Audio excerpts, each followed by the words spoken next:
araw na ito ng Martes. Ang weather disturbance na si Francisco ay lalong umigting at naging isang ganap ng super typhoon ng kategory simula pa kagabi ayon sa Pag-asa.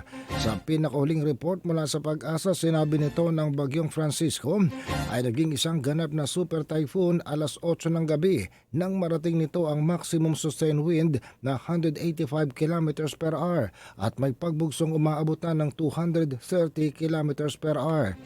Huli itong namataan sa layong 440 kilometro silangan ng Tuguegarao City, Cagayan or 450 kilometers silangan ng Apari, Cagayan.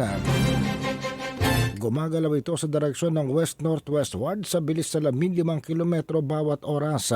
Inaasahan na mag-iibayo pa ang lakas ng bagyong si Francisco na isa ng super typhoon at pwedeng marating ang pinakamalakas na bahagi nito sa loob ng 12 oras, sabi pa ng Pag-asa.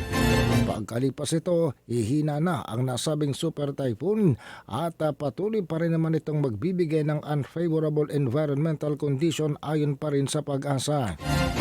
Samantala, araw ng Biyernes, inaasang makalalabas na ng Philippine Area of Responsibility ang bagyong si Francisco June 26 at nananatili o inaasang mananatiling malayo sa kalupaan ng Pilipinas sa panahon ng forecast period.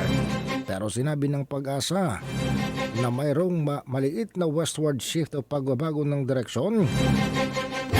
Ang super typhoon na kanilang binabantayan pa rin. Sa kasalukuyan, Tropical Cyclone Wind Signal number 1 lamang ang nakataas sa mga sumusunod na lugar. Ito ay sa Batanes, sa northeastern portion ng Cagayan, kasama ng eastern portion ng Babuyan Islands at ang Camiguin Islands. Samantala,